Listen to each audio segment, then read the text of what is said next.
Okay, I think we will get started. Good afternoon, everyone. I'd like to welcome you to the Small Firm Exchange session on ADU projects in Chicago. My name is Frank Michalski. I am the local chair of the Small Firm Exchange for AIA Chicago. And just one little bit about the Small Firm Exchange. It's a group organized for small firm owners to network, exchange resources, and learn about opportunities and support from AIA Chicago and SFX. If you want to learn more about it, you can enter your email in the chat. We have a Slack channel that we use for day-to-day communications. That's for networking and information. So if you do that, excuse me, we can add you to the Slack channel. Today we have two architects, Marty Sandberg of Via Chicago and Goran Simic of Deconstruct Architecture, who are going to be talking about ADU projects in Chicago.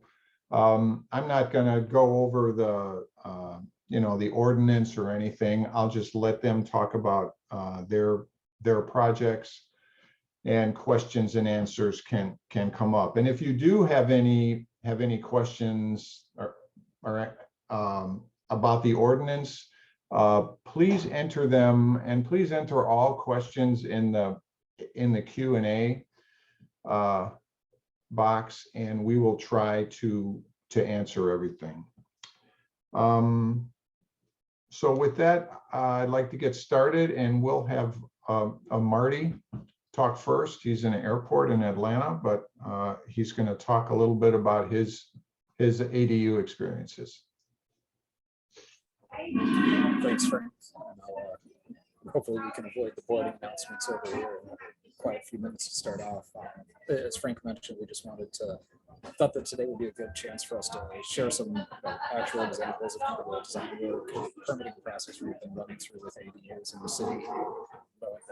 Most of you have probably already listened to a handful of webinars about the ordinance from the building department, permit explanations, and we're pretty familiar with how that works out, and thought it might be entertaining to see some of the examples of what that looks like in practice for us. So I'll jump right in here.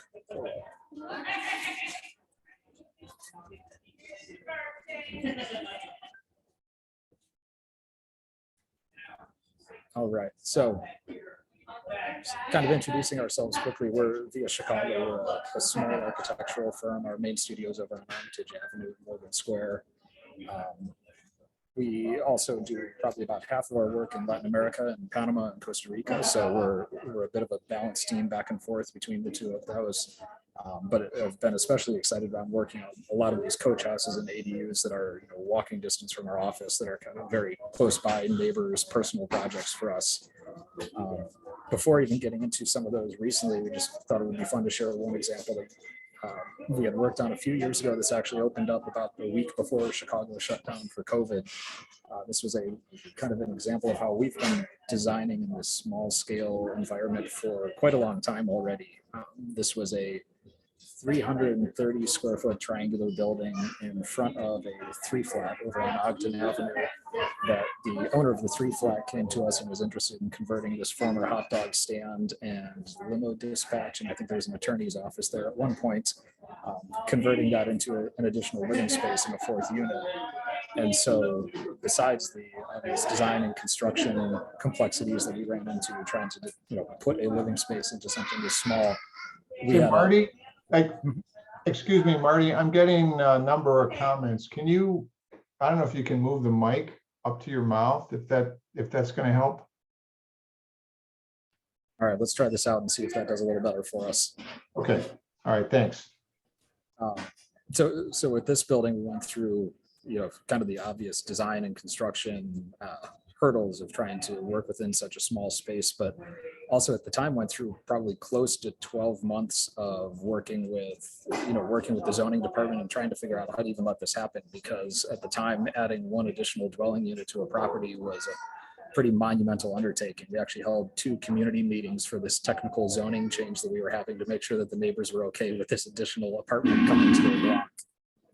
And so in the end, we ended up with a pretty fantastic little living space that is a really unique spot in Chicago and something we had a lot of fun working on. And kind of got us excited as we were going through this, opening it up right as we were starting to hear the rumors about the ADU ordinance becoming a reality in the city. And so then kind of right off the tail end of that, going into the early days of COVID, as a lot of our work sort of dried up for a couple of months, we got really excited about the possibilities of the ordinance, and we started especially looking into things like the idea of a starter home. Can this be built at the back of the lot before a primary home? How does that work within the regulations and the restrictions here? Seeing what we could do at a single story that obviously makes the building more affordable, but also contributes a lot to the accessibility aspect to this, as we're talking about maybe an elderly parent or anything like that. We also started to kind of probe some of the extremes of what we could do there too, thinking, realistically, not everyone's going to live in these spaces. There are going to be plenty that are, considered an additional dwelling unit, but they're truly a home office or a workout studio or something like that. And so trying to see what is the smaller limit, or how small and cheap in a way can we build one of these and still have it comply with everything that we need there.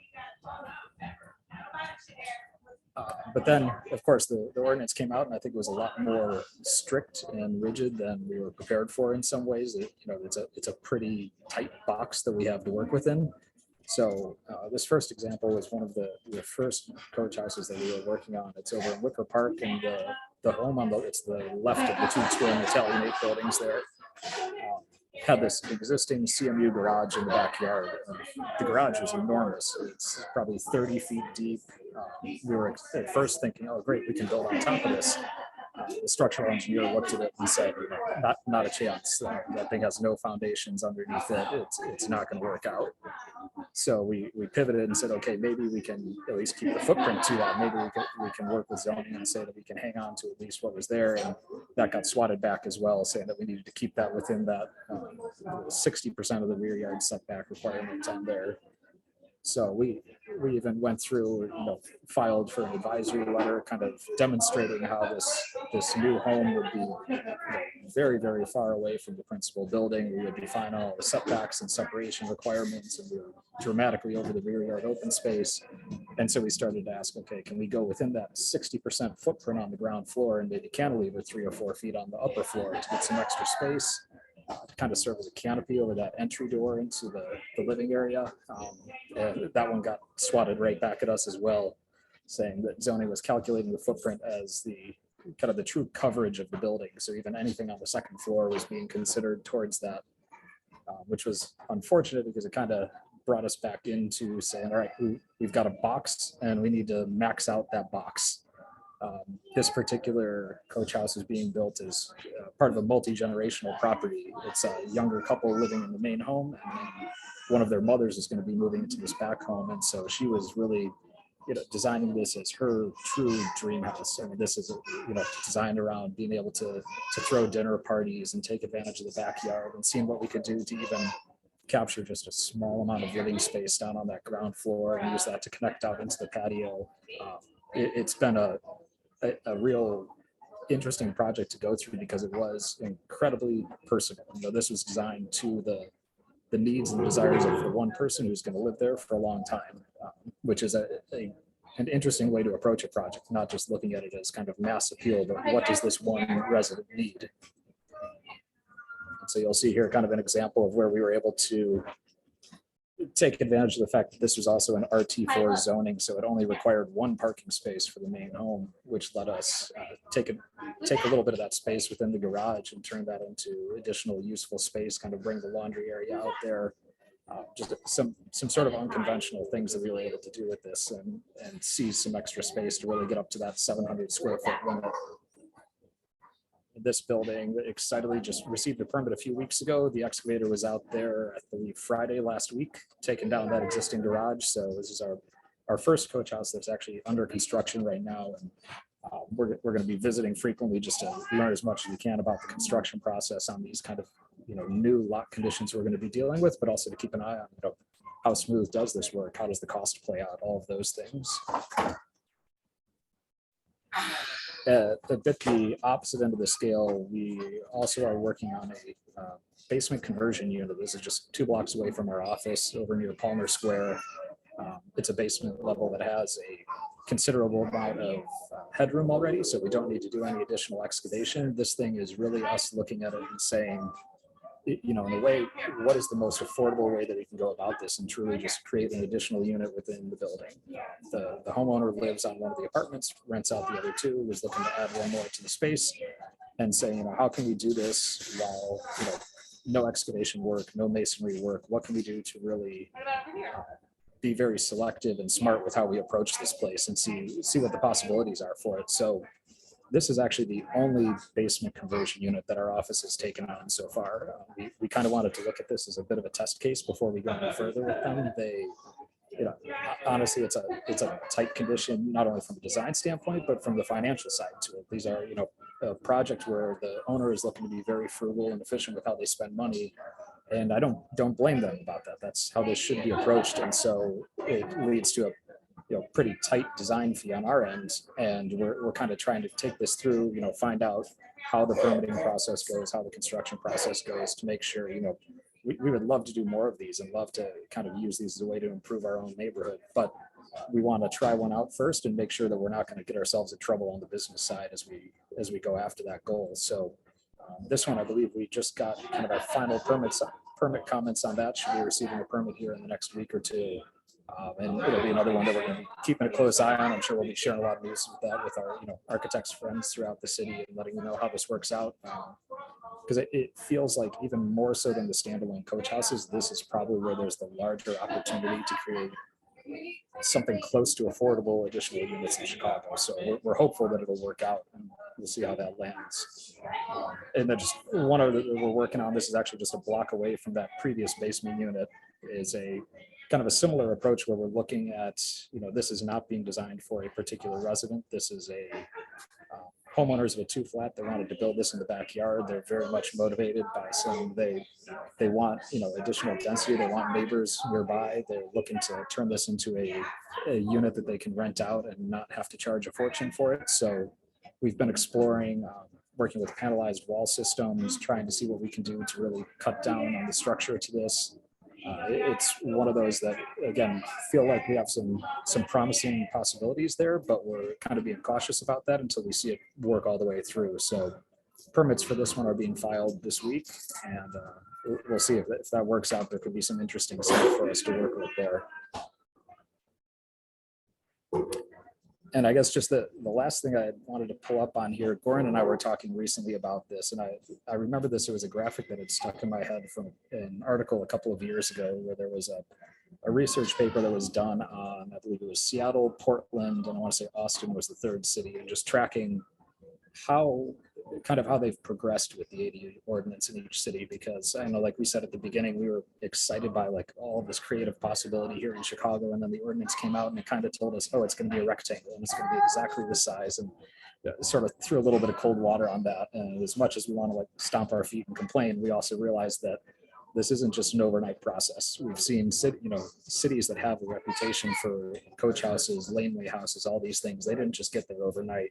It's something where it is a bit of, get the first crop of homes out there, let everyone see that this is not, not going to destroy the neighborhood. It's going to improve the neighborhood, see the possibility to it. And we've watched how these cities will gradually kind of pull back the restrictions, start to open the door, and you watch the number of permits, the number of constructions just continually climb as that happens. So we're optimistic that maybe this is the route Chicago can follow in the coming years, and hopefully be able to do this in a little more condensed time frame, because there are some great examples out there already. So that's it from our side. I'm going to pass it over to Goran, but just wanted to share a few kind of interesting, we think some pretty entertaining examples of where we're working with this on our end, and where we think there may be some fun possibilities in the coming months as well. Marty, before we turn it over to Goran, there was one question about the super small building that you did at the first. The question was, is there a paint I guess, what kind of paint did you guys spec? And is that a paint that allows the masonry to breathe? I would have to check back into that. That was probably close to 3 years ago that we were painting it. And I remember we were having the same discussion at the time, and I can't remember where we landed on it. That was something that we were talking about on our end for, Sure. especially in a small building like that, we were going through some of the same questions. Right. Okay. All right. The paint on that building was actually a bit of a result of, as we were working on it, the mason got a little creative and we'll say a little bit cheap, and threw in a bunch of bricks during some repairs that just very much did not match what was up there. We even had some cream colored bricks that got thrown into the parapet, and I have no idea why. And so as we were arguing about how to correct that and handle it, we kind of talked with the owner and said, hey, why don't we have a little fun? What do you think about painting it instead? And so that's where we ended up with the world's smallest IKEA store sitting at the corner of Ogden and Race. Sounds good. Okay, thanks. I'm going to take it over now. Thanks, Marty, for that very informative presentation and for working through the constraints of the airport. Hopefully, there's a little less feedback now from my home office than from the Atlanta airport. My name is Goran Simic. I'm a principal and owner of Deconstruct Architecture. And I'm going to focus a little bit more on some code-related issues, just kind of drill down into some things that we've come across as we were designing the first ADUs, mostly coach houses, and it just hopefully it's informative for everybody and can help you as you embark on your own designs. The one thing I was going to mention, Marty, is that last rendering you showed with the exterior stair. I'm curious how zoning views that, because we had a preliminary conversation with Kyle and he basically nixed the idea of an exterior stair to an ADU. To the second floor, because they're interpreting it the same as a front stair of a unit where they'll go up to 6 feet max from grade on an exterior, and then you have to shed to the interior. So I'm curious what they say about that, and that's going to be interesting. Anyway, these are some bullet points that I want to cover, and I'm not going to dwell on these. I'm basically going to go through 3 case studies of coach houses that we've designed, and we're going to hit on some of these points as I talk through them. The main thing, and I know you guys probably have all sat through the DOB presentations on the additional dwelling unit ordinance, and so you know, like I said, I'm not going to go into detail, but the first step would be to check the zoning map to see if you're in one of the 5 pilot zones, if your property qualifies, and then file for pre-approval. It's called the additional dwelling unit approval. It's a form online you fill out, and they basically tell you if your property qualifies. Then as you dig down into your zoning analysis, you're going to look at setbacks, maximum height, maximum footprint, rear yard coverage, and the rear yard open space radius that you can't impede on with your new structure. From a building code perspective, we were told initially by the building department not to self-certify at least the initial submissions, because we as architects and the reviewers aren't as familiar with the project type. I think after doing a couple standard plan review, we're comfortable now self-certifying. You can make that, obviously make your own call on that. But there's also some challenges that we ran into with a self-cert application, which I'll go into as well. And then on the MEP side, we were told once again not to include separate gas service, because People's Gas hasn't figured out how to separately meter a coach house. So we're basically stuck with electric appliances in the ADU. And that creates its own set of challenges as well. We can share the water service, although if you're over 43 max fixture units demand, you might have to upsize your existing service. What we were told is if you're under 43 total with the additional load from the ADU, you can keep whatever your existing service is and just use that. Sanitary is going to be shared, and then there's some constraints and interesting challenges with regards to air handling and heating and cooling that I'm also going to go through briefly. And finally, we already discussed this a little bit. We wish we designed for ourselves, but there's always a client, and we need to be really careful to set design expectations and budget expectations, because you are designing a little house. It's not any more or less complicated than any other house, and actually in fact can be more depending on the lot and other constraints. And so As far as budget for coach houses, we've seen these come in anywhere between 200 and 300,000 from a just construction cost standpoint. And I know I discussed this with Frank briefly a couple of days ago, and he had somebody, I think, come up to him with a $60,000 budget, wanted to do an ADU on top of a garage, and just unfortunately not enough money in our current climate to do something like that. So I'm going to launch into our first case study. It's a typical Chicago lot, 124, 125 by 25. So this is probably something that we're all going to encounter if you do take on a coach house project. The main constraint on this lot was the 60% max coverage of the rear yard, which will limit you to about 520 square feet on a typical lot. And as Marty mentioned as well, we looked at options to cantilever and, but really zoning really looks at this as a footprint top down in a site plan analysis. So they're very steadfast about that. So you have to keep with that. And then on the building department is asking for a 3-foot setback on one side of the structure. And this is mainly for fire, the fire department and access in case of a fire. And then obviously in that case, you can go to a 0 lot line condition on one side, which creates complications for your structure for footings and fire ratings, et cetera. But it's kind of the best way to max out the space. And one of the challenges you're going to have is obviously, stairs, how to get up to the additional unit. In this instance, we decided to turn the stair perpendicular to the parking stalls. It made the most sense to leave enough space for 2 cars to park, because this was an RS3 zoning, so you can't add to the nonconformity of removing a parking spot, and 2 spaces are required. We submitted this project standard plan review and got very minor corrections from building.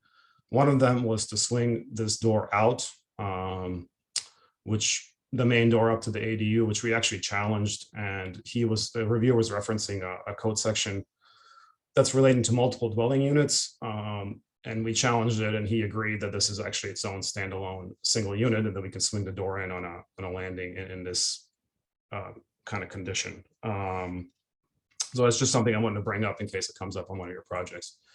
Learned a lot on this as far as MEP as well. We, because this is such a small space and we didn't want to take up room with a furnace closet, we decided to use a pancake electric unit and put it into the ceiling of the bathroom and kind of duct in the roof trusses for the distribution. I think that worked out. That's going to work out well. Looked at an option to put the furnace in the garage, but from our understanding is that you need a 1-hour separation between the garage and the dwelling unit, and so that would create some problems with duct penetrations, et cetera. So we decided to just kind of keep it self-contained. And the other thing I really wanted to hit on here is the idea of thermal comfort and the separation of the garage from the additional dwelling unit. This is going to be a unheated but tempered garage, and the clients were really interested in thermal comfort in the dwelling unit, and so we decided to do a concrete topping and electric heat mat to kind of for foot comfort. And just something we all need to be aware of is that we kind of live in probably the worst place to design for thermal comfort with 100-degree days and -10 days, and so these buildings and the floor system need to perform accordingly and still meet fire codes, et cetera. This build was the budget for it came in right around 300,000, which is a good metric, I think, for everybody to know, because while this isn't the cheapest way to build, we do have some corner windows, we have some steel to make that work, and this is clad with a reclaimed Milwaukee brick facade. It's pretty indicative of how much a structure like this will cost in our current climate. Just think there's really no it's something that your clients should be aware of before you get too deep, because it can be some serious sticker shock on the tail end. I'm gonna move on to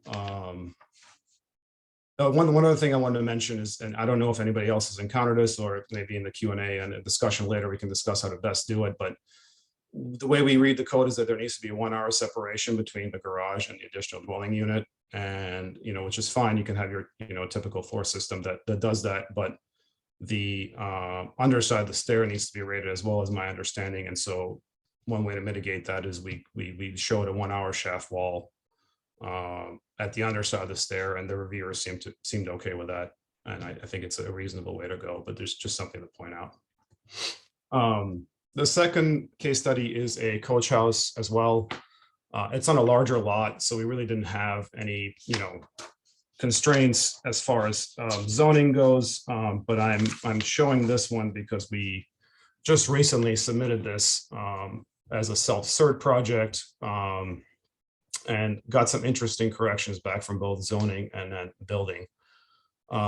We submitted a self-serve. We were comfortable enough with our first one that, we were meeting code and then kind of knew what we were doing at this point to self-certify this project. And the 2 corrections that came back from buildings was that because it's a 0 lot line condition, they were asking for a structural peer review on this, which just doesn't seem right, because technically we could do a 0 lot line garage with a roof deck that have a similar footing condition and self-certify that, and we have. So we're still fighting that. They haven't come back with what we need to do there. I don't see how a peer review is required, but if it is, it's just something to be aware of, and I can update the group later on where that comes in. But obviously something your client will have to pay for, and just extends your permitting time a little bit. And the other one was that this, as part of this project, we're also adding a solarium or an addition off of the primary residence. And both zoning and buildings asked us to submit these under separate permit applications. So they didn't want to see it on one permit application, at least as an initial correction. We talked to Kyle Bartlett of zoning. He agreed to have us submit the ADU, the coach house, and the addition to the primary residence under one application. They did request 2 zoning matrices on our cover sheet. So something to be mindful of if you are doing work on the primary residence in conjunction with a coach house, just do 2 matrices, like with the setbacks, et cetera, because I guess that makes sense, because they're going to be different numbers. And in fact, the Department of Buildings also asked us to do a separate application for the addition and the ADU, but once again, we're trying to contest that, because I don't see a reason why they would care if it's on one. It would be like saying you can't do any work in the primary residence and do an ADU in conjunction, which just doesn't make sense. So I don't have a resolution on that yet. It's just something that's come up that we should be mindful of as we design these. These are just the elevations. This is more of a traditional looking building, but I think the interesting part of this was really the corrections that we received from both zoning and in buildings. Oh, and one thing actually that I forgot to mention on the zoning side as well, they asked us to set back the building 2 feet from the rear lot line. So the code reads that it needs to be any structure in the garage. It used to be garages have to be 10 feet from the center line of alley. So if you have a 16-foot alley, that equals to 2 feet. 2-foot setback in the back. But in this case, we have a 20-foot alley, and we interpreted that to mean, we can go to the lot line, because it would satisfy the 10-foot setback. The zoning reviewer had an issue with that, told us he wanted to see 2 feet. We once again had to go to Kyle Bartlett and Patrick Murphy to get a interpretation on that. They actually agreed with us that we could go to the 0-foot setback in the back. And as far as I know, recently have updated the zoning ordinance, the allowed encroachments in the section to include coach houses with a similar rule that exists for garages. So that's something else to know. if you push back on them and your request makes sense, they can be reasonable. And they in fact updated the ordinance in this case to reflect that. So I'm just going to briefly touch on this last case study because it's a slightly different scenario. This was a developer spec home where it's a new construction, single family in Lakeview, and the investor developer, they wanted to do an ADU as a value add to their project. And actually we have not even submitted this yet because the initial feedback he was getting from potential buyers was that in fact they don't want the additional dwelling unit. They prefer to have a typical roof deck scenario. So just something else to keep in mind from a budget value standpoint. If you're talking to developers, it might not be the right fit for their project at all, and it wasn't in this instance. So and one other thing I wanted to mention with this one is that we decided to put the stair parallel to the parking stalls. And this was a client driven decision. It's not a practical way to park two cars, but he really wanted to open up the garage to the rear yard. And it's possible on a standard lot, it's very tight. From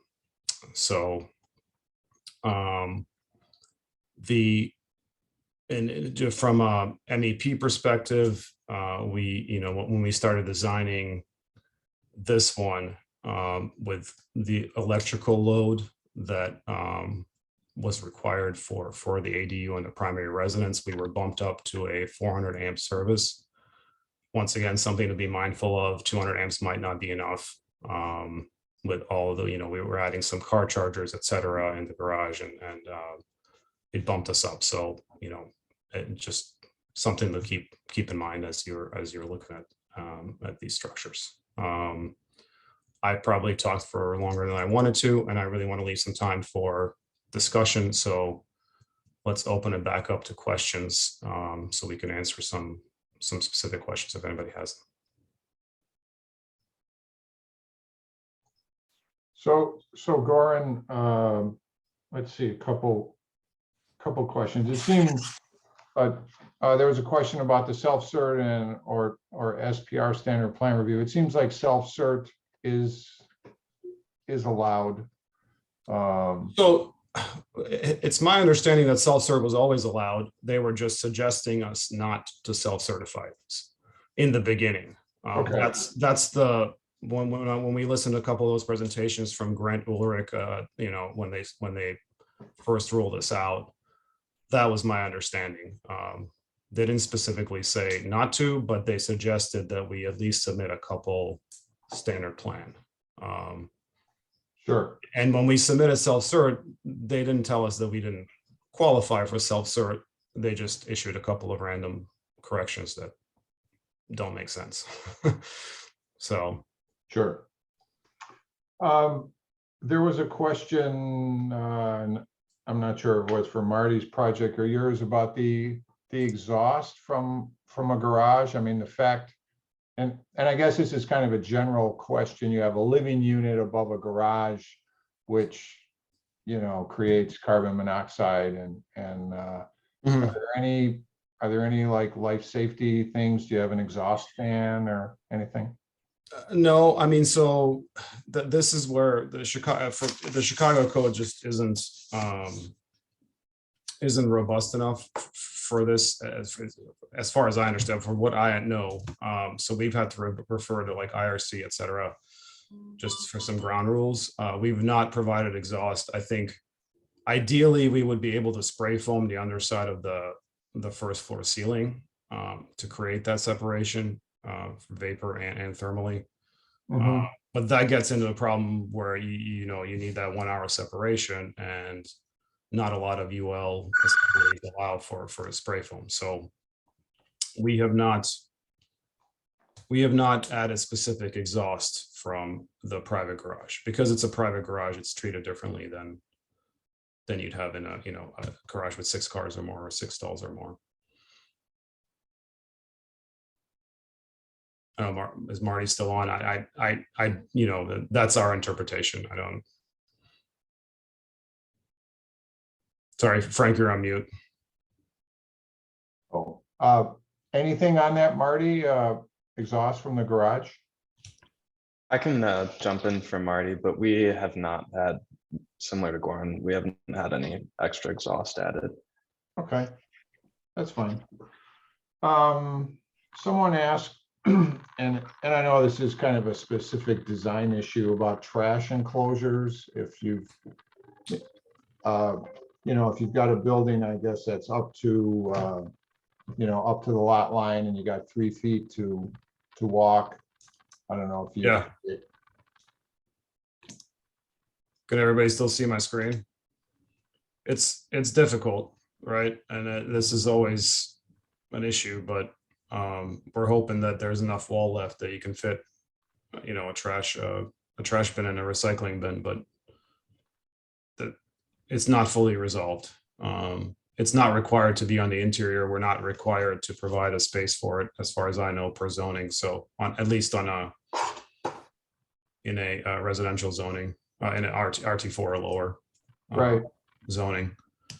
Yeah, I mean, I guess realistically, you have the garbage, and for example, in this one on screen, there really isn't room for it, but I guess realistically, you just have it in the alley next to the garage door. And you just kind of. Yeah, you kind of fit it, right there. And around. it's an issue. The 3-foot setback is it's a fire department requirement. So they want to they want it open to the sky. So really no overhangs or awnings or anything like that. And they want to be able to come in and, in case of a fire. So it's not even a zoning. It's in the zoning code, but from my understanding, it's that the fire department requested. Sure. Yeah. And it's tight. I mean, it's always tight on a 25-foot lot. Right. Someone asked a question about, I think, the project you were looking at for the developer. An ADU is allowed on a new house, on new construction? That's our understanding. We haven't submitted this one yet, so that could be something that's a correction, but it is our understanding that yes, they are allowed. Coach houses. Okay, yeah, because the comment in the chat was, let me see if I can find it, that there was some sort of time limit, but I'm not sure of it. Let me see if I can find the comment. It was from Elizabeth Hayes, 1233. I didn't think you could do ADUs. I thought there was an age limit. I believe that's for like basement attic conversion units or whatever they're called, the additional units in a primary structure. Okay. I believe so. But yeah, that's our understanding of it as well. So you only have to age it if you're talking about an existing structure. Yeah, and in fact, one of the things in the zoning ordinance does state that you can establish a coach house on a lot without a principal residence before building the principal residence. So I don't see why it wouldn't be allowed to do in conjunction with a new construction home. Right. Yeah. Someone just had a comment. It's very hard to see how such an expensive structure, $300,000 for a very small dwelling unit adds value. I mean, I think this comment kind of addresses, for me, I haven't done one yet, but the fact that are these things really for, for affordable housing, for a person who is underserved, whatever kind of language, or is it for people in, I don't know, whatever, Lincoln Park and now they're. Yeah, I mean, that has been our experience, is that these are, at least the projects that we've been commissioned for so far, are typically adding extra space for already large and expensive single family homes with coach houses. Now, people do want the ability to use this as an in-law suite or an adult child, or rent it out at some point. We've been designing to that. In fact, we're careful to split up the meters that way so that the ADU is metered separately from the garage. and the house. So, if you have 400 amp service coming down, you're just gonna run a sub panel for the ADU only. Right. That's within the ADU space. And then Yeah. the rest. So, but holistically, at least in our case, we have not seen this as a addition of density or further affordable housing in the neighborhoods that we work in. It's more adding home office space or guest space or, home gym type space. Yeah, I think some of the kind of loftier, bigger picture goals that everybody is excited about with the announcement are gonna kind of be TBD looking forward and how to make them more affordable. Because Well, there are a lot of times we're running into these really big line items like the water service, a lot of times is gonna have to be upgraded and kind of the sorts of things that you need for any sized residence. Mhm. Just because it's much smaller doesn't mean that those kind of line item costs are going to be any cheaper. Yeah. So and same.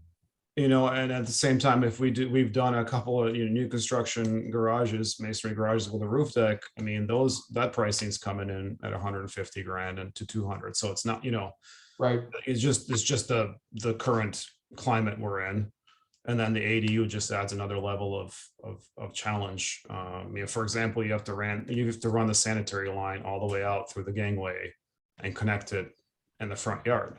You have to make sure all your inverts and slopes, everything works. You can't go through the house. So if you have an existing gangway, you're busting that up to get the pipe through. There's just a lot of hidden costs as well to just, Yeah. to building these.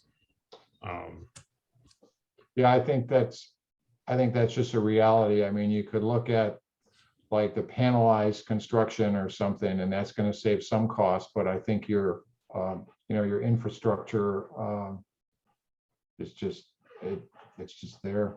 Yeah, I mean, panelized is great, but how do you resolve the 2 hour? You need a 2 hour wall if you're up against the lot line. So then, that possibly that could work, but the fire ratings and getting that approved, that becomes a challenge as well then, because the walls that are well, in masonry you're going to get the 2 hours, but for frame it's a challenge to get 2 hours on the lot line, and then, Right. so Yeah. it's I guess it's just a part of it.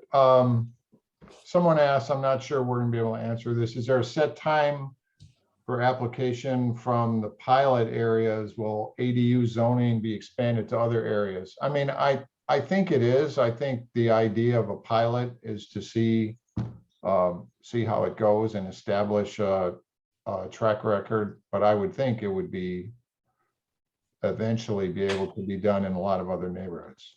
hopefully, and it's my understanding that the ones that are the pilot areas, they're the ones that got aldermanic support for it, and the ones that didn't are not in the pilot zones, I see. for whatever reason. Right.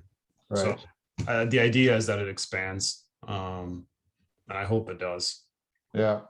But Let's see, there's a lot of comments. Let me go to one that's more a question.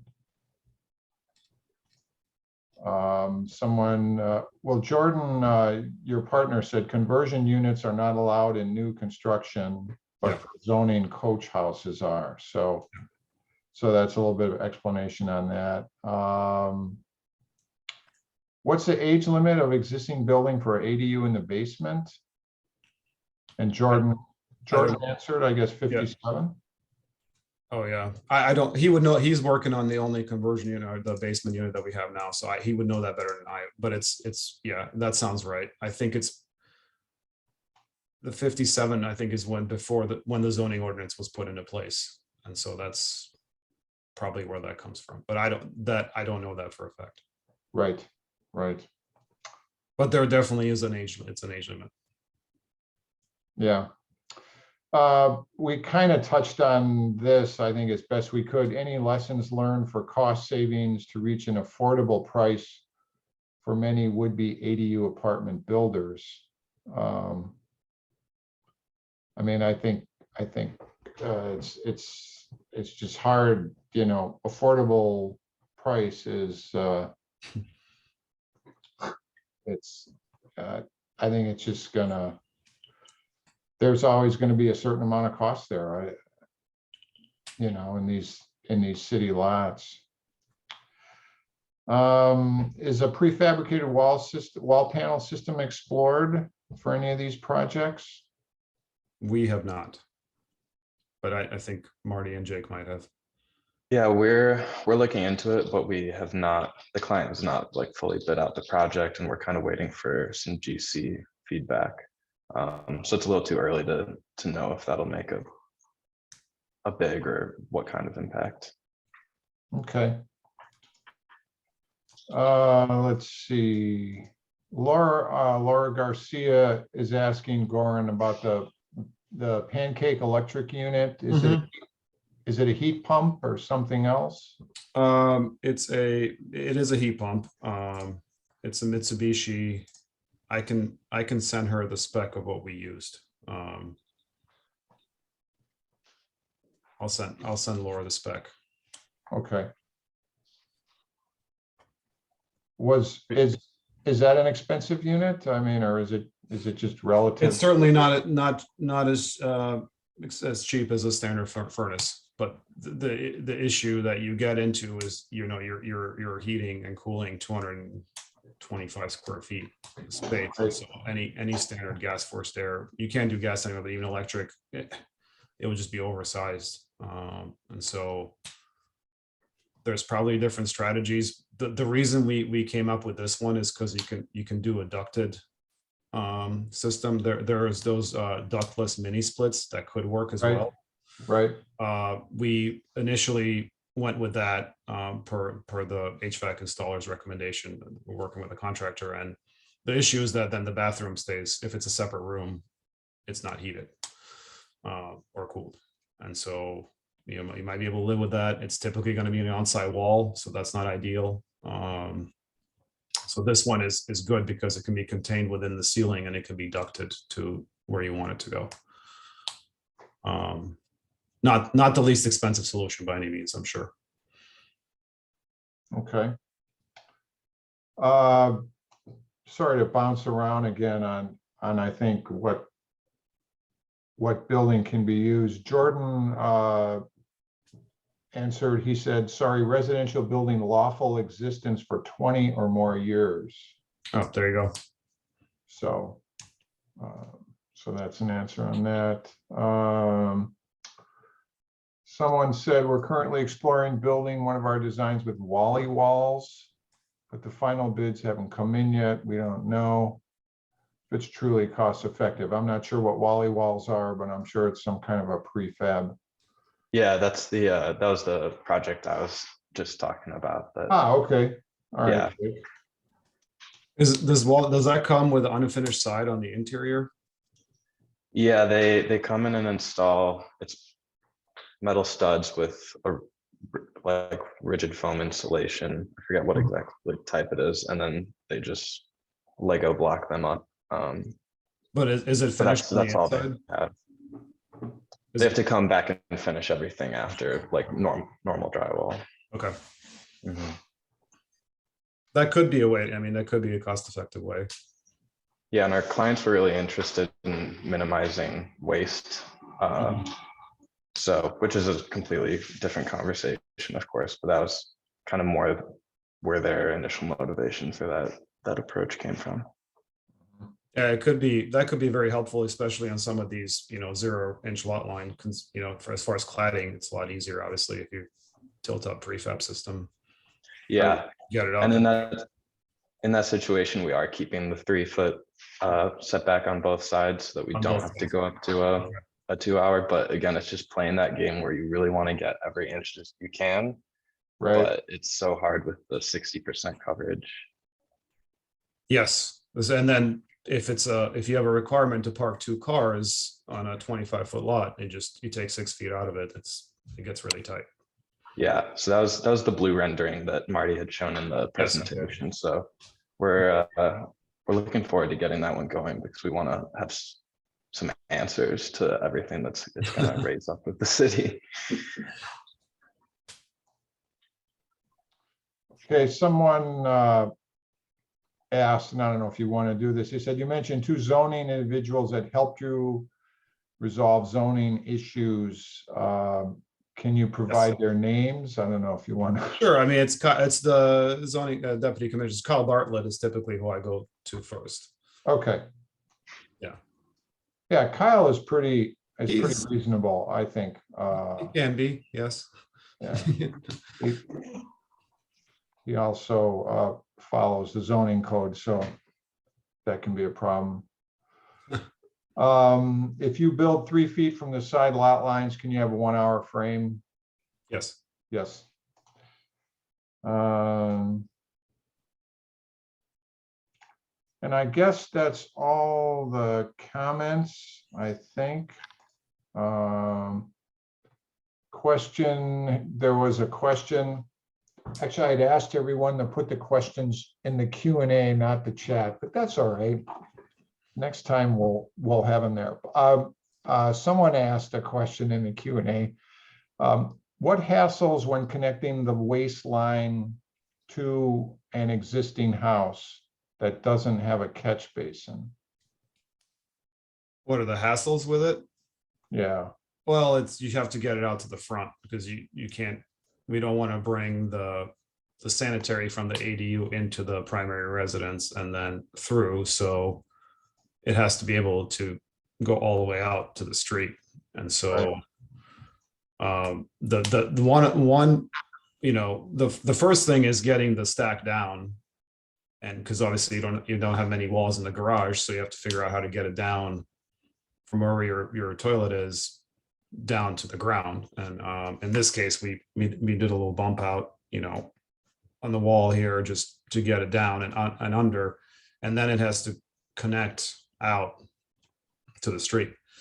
And so if you have an existing patio or a gangway or anything you're trying to keep, it's going to be really difficult to do that. Like that was a huge budget add in this project is, you know, they have an existing finished part of the yard that they wanted to keep and a concrete gangway that they're just going to have to break up to get the sanitary out and then connect in the front of the house where the sewer comes out of the house. So that's a big challenge logistically and really no other way to do it. yeah. And I'm not sure, we're working on a project that has a catch basin. It's my understanding that this project, this house actually has an existing catch basin for the house, but it's my understanding that we can't connect to that catch basin. I don't know. We'll see. Yeah. We'll see how it works out. Yeah. I wonder what you would do if you can't get the proper slope. The invert, You'd have to have a pump you'd somewhere have to have some kind of pump. along the line. Yeah, pump in the middle somewhere. Yeah. Not ideal. No. Someone made a comment, great presentation. Are there case studies for attics? What is new as far as a code pilot for attics and basements? Like I said, we haven't gotten a conversion unit, attic or basement into submitted for permit, or we've submitted, we haven't gotten it approved. And so I didn't want to add that one to the presentation, but I think Jake and Marty worked on one maybe. Yeah, we're in a similar place where actually I think we just got some comments back. Unfortunately, we don't have any gossip for you guys on that one, but we haven't, it doesn't seem like there have been any huge issues, but again, it's kind of TBD until we actually get that permit. Just the important thing to note, we had a client ask us recently before we did a initial walkthrough on the property, if he can add units based on the ADU and ordinance, and it really only applies. This happened to be in a B3-3 zoning, and it does not apply to anything that's B zoned. So it's only R zonings where it would even apply. And one other thing just to keep out on the conversion units is there is that section in the ordinance specifically for them that's got some caveats different from the coach house, and they're easy to blur between the two. So you got to kind of go line by line. Yeah.